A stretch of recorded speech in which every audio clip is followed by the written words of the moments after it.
every time there's a new president, it sounds like they do something different. You would be absolutely correct. They absolutely do something different. It is not your job as the client to keep track of this circus. It is your attorney's job to benchmark your level of wealth, put it when they do your planning in our system. We have ways of absolutely tagging a client and benchmarking a client for many different things. One of those is if you're a business owner. Another thing is what is your level of wealth? And whenever the law changes to the extent that it's going to affect you and your estate, we reach out to you.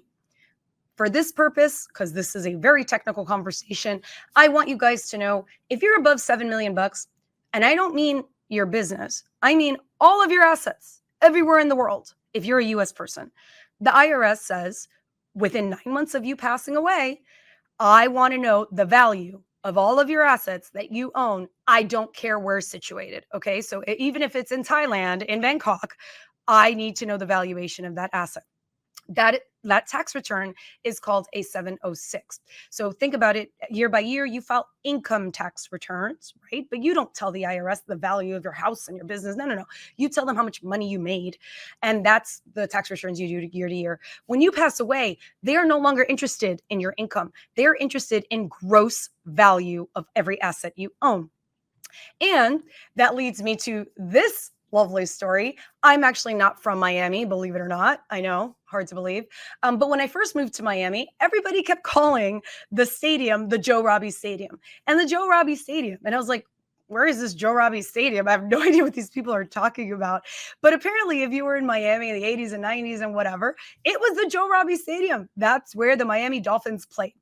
Why is it not called the Joe Robbie Stadium anymore? Well, newsflash, because Mr. Joe Robbie needed to do better planning.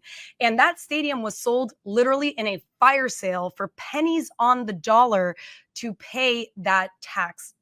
It is owed 9 months to the date of your death.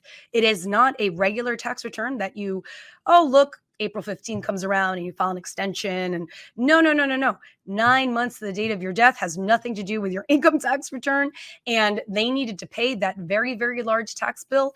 And there went the stadium. So it is no longer the Joe Robbie Stadium. I mean, now it changes names all the time. Forget it. I don't know what it's called anymore. But regardless, the point is, even Mr. Joe Robbie could have definitely found some use in some estate planning. But I get it. The more money, more problems. And as a business owner, you have a lot of other things that you're thinking about. And that isn't the first thing.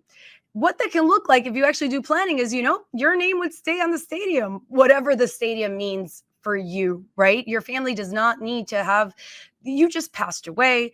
There's a lot of grieving that happens. Time goes by very quickly after someone passes away. By the time they come to us, honestly, sometimes 5-6 months have gone by and we're in a frantic panic because we got to go get real valuations for assets. And it can be avoided. These things can be planned for, and we can actually look to see where the liquidity will come from. And if there isn't going to be liquidity, what are we doing? And to what extent do we need to do that planning? But there are so many different strategies to devalue assets on paper that are absolutely legal and legitimate and tried and true and tested since the 1970s, that a lot of times we're able to restructure in a way that you end up paying no tax. Okay. So, we want to make sure that your assets continue generating the income and don't have to be sold in a fire sale just because you left that kind of planning on the table. And we don't want to pay taxes when you don't have to. You have no, there's a brilliant quote that attorneys love to have on their website, tax lawyers like us, from a very, very big judge in the late 1800s. And it's a very famous quote. If you go on our website, you can see it. And it says that no citizen should pay $1 of tax that they do not have the responsibility to pay. Everyone should and absolutely should go see a lawyer and figure out how to pay the least amount of taxes possible.